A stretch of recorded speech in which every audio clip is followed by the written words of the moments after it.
Unified 911, anong matutulong namin sa'yo? Anya ti maitulong mi ken kahapon. Anong may tatabang ko sa imo? Unsay akong ikatabang nimo? Ngini makadabang na misal ka no? Sa anumang wika o dialekto, may tulong na darating sa iyo.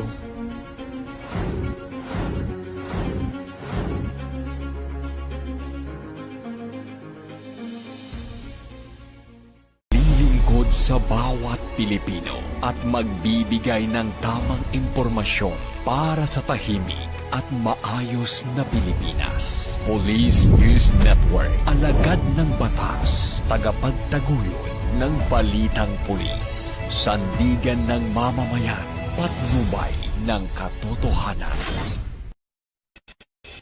La Campo Crame, maghahatid ng pinakahuling kaganapan at nagbabagang balita. Ito ang PNN Police News Network. At ngayon, ang inyong mga tagapagbalita. Magandang araw, Bagong Pilipinas. Ako ang inyong tagapagbalita, tagataguyod ng Balitang Pulis, NUP Loreto Bonifacio Concepcion.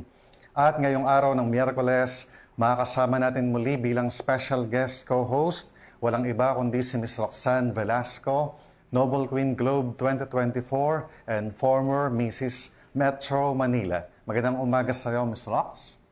Magandang umaga po, isang mapagpalang araw sa ating lahat, isang karangalan pong makasamang muli ang Police News Network. Huwag po nating kalimutan i-like, i-follow at i-subscribe ang page ng Philippine National Police, Police Community Affairs and Development Group, PCAG, Tagapag-ugnay at Police News Network. Kami po ay maghahatid sa inyo ng tamang balita, kwento ng pulis at serbisyo para sa mamamayan. At ito ang PNP News Online. Ang pangunahing balita ng Police News Network, alagad ng batas, tagataguyod ng balitang pulis.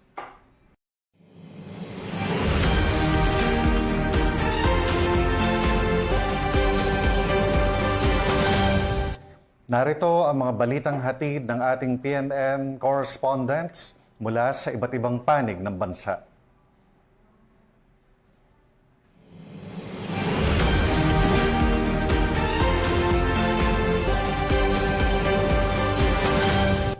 Mabilis na aksyon ng mga otoridad ang nagresulta sa pagkakadiskubre ng isang illegal na LPG refilling operation sa Cagayan de Oro City. Sa isinagawang operasyon ng Criminal Investigation and Detection Group, naaresto ang isang suspect ayon sa mga otoridad. Ito ay mapanganib sa kaligtasan ng publiko. Narito ang detalye ng report mula kay Patrolman Jane Rose Bohol. Nasakote ng mga otoridad ang isang 59 anyos na lalaki na nakilala lamang sa alias na Jose sa isinagawang operasyon laban sa iligal na LPG refilling sa Block 8 Sitio Lumboy, Barangay Indahag, Cagayan de Oro City. Sa isinagawang operasyon ng Criminal Investigation and Detection Group o CIDG Cagayan de Oro City Field Unit. Sa pangunguna ni Police Major Gerson Sullivan, nahuli ang suspect habang umano'y nagsasagawa ng iligal na pagre-refill ng mga LPG cylinder. Tumulong din sa operasyon ang mga barangay tanod ng Barangay Indahag upang matiyak ang maayos na pagpapatupad ng operasyon. Nakumpiska sa operasyon ang 43 refilled LPG tanks, 100 na bakanting LPG tanks, at iba't ibang LPG refilling equipment na pinaniniwala ang ginamit sa iligal na operasyon. Mahaharap ang suspect sa kasong paglabag sa Republic Act No. 11592 o LPG Industry Regulation Act at Presidential Decree No. 1865 o Oil Pilferage Law. Patuloy naman ang investigasyon ng mga otoridad upang matukoy kung may iba pang sangkot sa iligal na operasyon. Mula dito sa inyong higalang pulis, Regional Office 10 Public Information Office. Ako ang inyong PNN correspondent, Patrolwoman Jane Rose Bohol, alagad ng batas, tagataguyod ng balitang pulis. Maraming salamat, Patrolwoman Bohol. Naaresto ng mga otoridad ang suspect sa insidente ng pamamaril sa Bulacan matapos ang kinasang hot pursuit operation. Sa loob lamang ng 3 oras, natunton at nadakip ang suspect patunay na maagap na pagtugon ng kapulisan sa mga krimeng nagbabanta sa kapayapaan at seguridad ng publiko. Patrolwoman Dara Falogme, magbabalita. Aresto ng Police Regional Office 3 ang suspect sa isang insidente ng pamamaril na ikinasawi ng isang 80 anyos na lalaki sa Purok 2, Barangay Pel, Baliwag City, Bulacan, bandang alas 7 ng umaga noong Agosto 2. Sa loob lamang ng 3 oras matapos ang krimen, natuntun at nadakip ng mga otoridad ang suspect sa pamamagitan ng agarang follow-up investigation at hot pursuit operation. Kaagad na rumisponde ang mga pulis upang tiyakin ang seguridad sa lugar habang nagsasagawa ang mga investigador ng masusing pagtatanong sa mga saksi, pangangalap ng physical na ebidensya at pagsusuri sa mga kuha ng CCTV. Ang mabilis na koordinasyon ng mga operating unit ang naging susi sa pagkilala sa suspect at pagtuntun sa kanyang kinaroroonan. Bandang alas 9:30 ng umaga, nagsagawa ng crime scene processing ang Bulacan Forensic Unit SOCO kung saan na-recover ang 4 na basyo ng bala na hindi pa matukoy ang kalibre at isang fired bullet. Pagsapit ng alas 10 ng umaga, matagumpay na naaresto ang suspect. Na-recover din sa operasyon ng isang 9mm Smith at Wesson pistol na may isang magazine na naglalaman ng 5 bala, isang puting Yamaha Mio gear na pinaniniwala ang ginamit bilang getaway vehicle at mga damit na hinihinalang isinuot ng suspect sa oras ng insidente. Ipinakikita ng agarang pagkakaaresto ng suspect ang kahalagahan ng mabilis, masusi at nakatuong police investigation upang hindi makaiwas sa pananagutan ng mga lumalabag sa batas. Alinsunod sa adhikaing bagong PNP para sa bagong Pilipinas, serbisyong mabilis, tapat at nararamdaman. Mula dito sa National Headquarters ng Philippine National Police, ako po si Patrolwoman Dara Falogme, nagbabalita para sa Police News Network, alagad ng batas, tagataguyod ng balitang pulis, bagong PNP para sa bagong Pilipinas, serbisyong mabilis, tapat at nararamdaman. Maraming salamat, Patrolwoman Falogme. Mahigit 1 milyong pisong halaga ng mga pinaniniwalaang smuggled cigarettes ang nakumpiska ng mga otoridad sa PNP checkpoint sa Kapatagan, Lanao del Norte, habang 3 individual ang naaresto sa operasyon na bahagi ng pinaigting na kampanya ng Philippine National Police laban sa smuggling at iba pang iligal na gawain. Ibabalita yan ni Patrolman Kim Luna.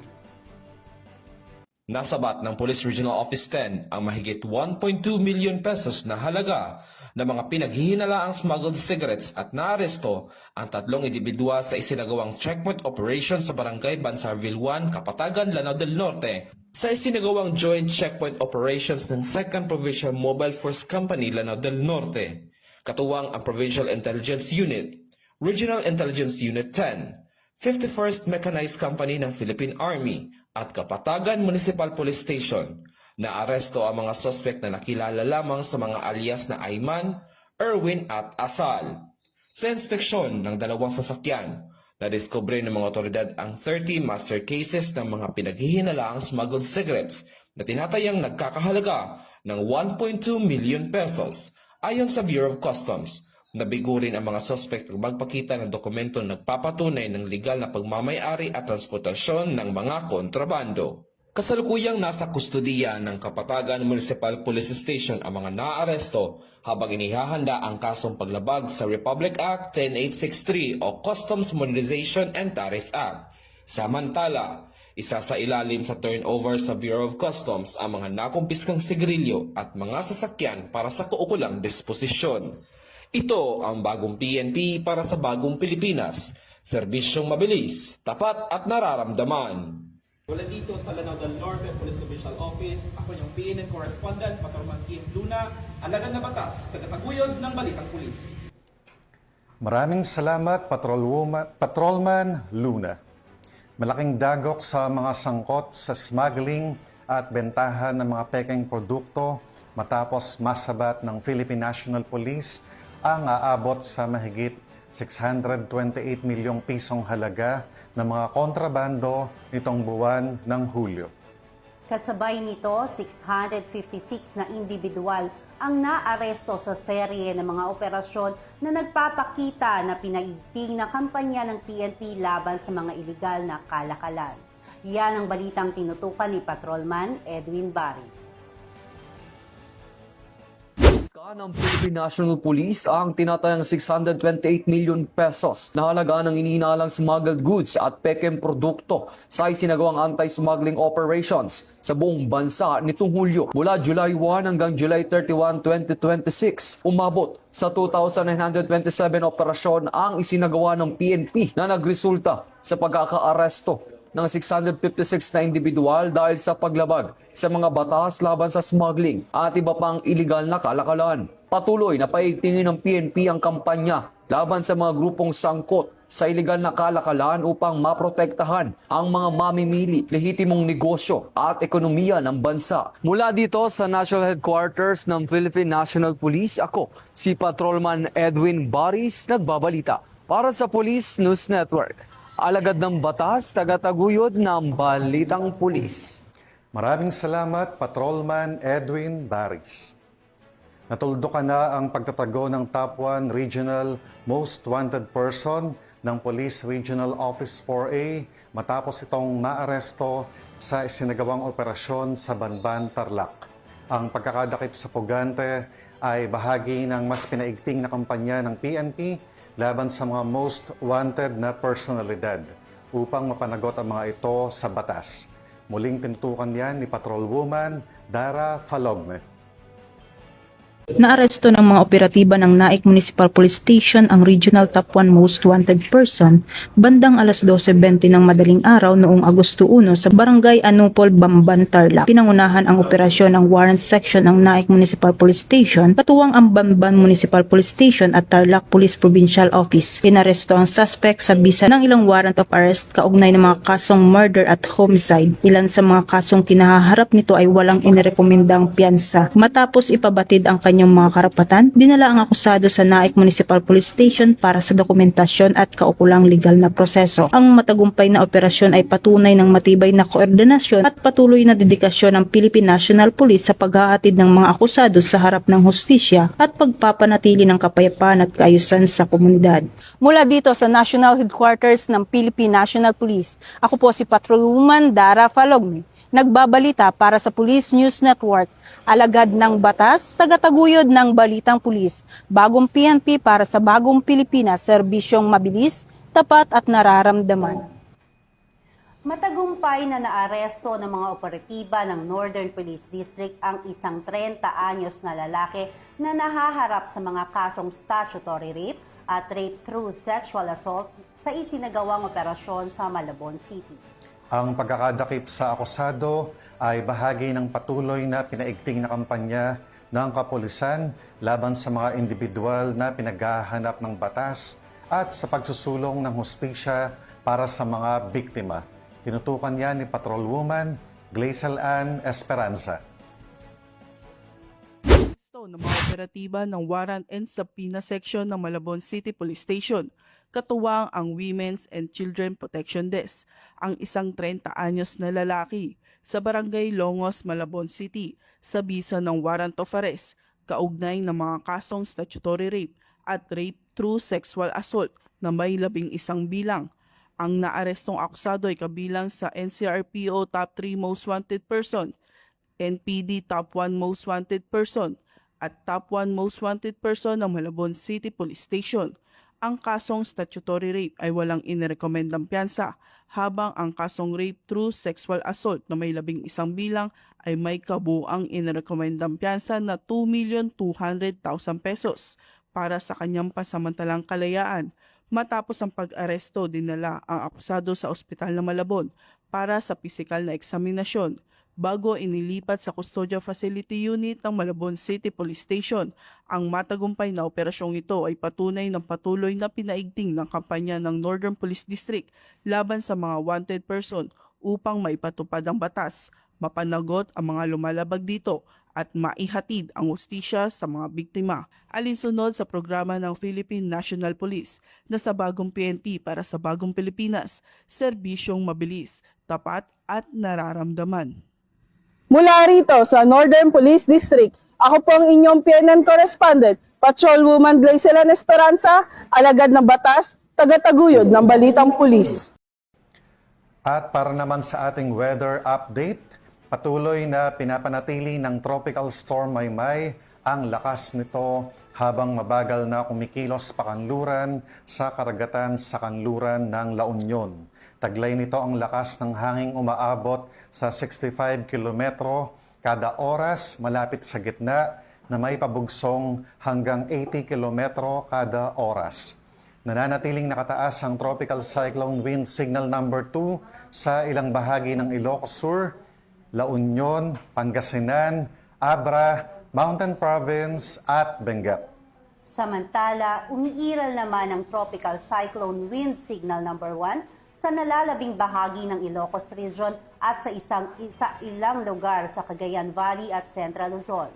Pinapayuhan ng publiko lalo na ang mga naninirahan sa mga lugar na nasa ilalim ng mga Tropical Cyclone Wind Signal na manatiling mapagmatyag at patuloy na makinig sa mga opisyal na abiso ng Pag-asa at ng mga lokal na otoridad upang matiyak ang kaligtasan ng bawat isa. At yan ang mga balitang nakalap ng ating PNN correspondents mula Luzon, Visayas at Mindanao. At bago tayong magtapos, gusto ko pong muling magpasalamat sa ating masusugid na manonood ng Police News Network at syempre pa sa ating special guest co-host ngayong umaga na walang iba kundi si Ms. Roxanne Velasco, Noble Queen Globe 2024 and former Mrs. Metro Manila. Maraming salamat sa muling pagpapaunlak ng aming imbitasyon na maging special guest co-host sa umagang ito, Ms. Rox. If you want to start your own perfume business, feel free to message our Facebook page, Rox Fragrances. We offer high-quality fragrance products, reseller opportunities, and business support to help you build your own brand and earn extra income. And if you're ready to invest in yourself, visit our Glow Aesthetics in Lagro, Quezon City near SM Fairview. Let us help you start your glow journey with our premium aesthetic treatments. For inquiries, appointments, and exclusive promos, simply message our Facebook page, Our Glow Aesthetics. Pinapasalamatan at binabati ko po si Chief PNP Police General Jose Melencio Nartates Jr., Police Major General Roderick Augustos Alba, the Director for Police Community Relations, PICA-G Command Group na pinamumunuan ni Police Brigadier General Vina Guzman, Police Colonel Joel Serrano, Police Colonel Adonis Guzman, at Police Colonel Joel Ada. Sa lahat ng personnel ng Police Community Affairs and Development Group at sa lahat ng magigiting na pulis sa buong bansa, maraming salamat sa inyong serbisyo para sa isang ligtas na pamayanan. Sa ngalan ng pamunuan ng Philippine National Police, sa pangunguna ni Chief PNP Police General Jose Melencio Nartates Jr. at sa pamumuno ni President Ferdinand Bongbong Marcos Jr., kami ay maglilingkod sa bawat Pilipino at magbibigay ng tama at balanseng balita. Mula rito sa tanggapan ng tagapag-ugnay ng Pambansang Pulisya, kami ang inyong tagapagbalita, tagataguyod ng Balitang Pulis. Ako po si NUP Loreto Bonifacio Concepcion. At ako naman po si Ms. Roxanne Velasco, Noble Queen Globe 2024 and former Mrs. Metro Manila, maghahati ng tamang balita, kwento ng pulis at serbisyo para sa mamamayan. At ito ang PNP News Online. Ang pangunahing balita ng Police News Network, Bagong PNP para sa bagong Pilipinas, serbisyong mabilis, tapat at nararamdaman.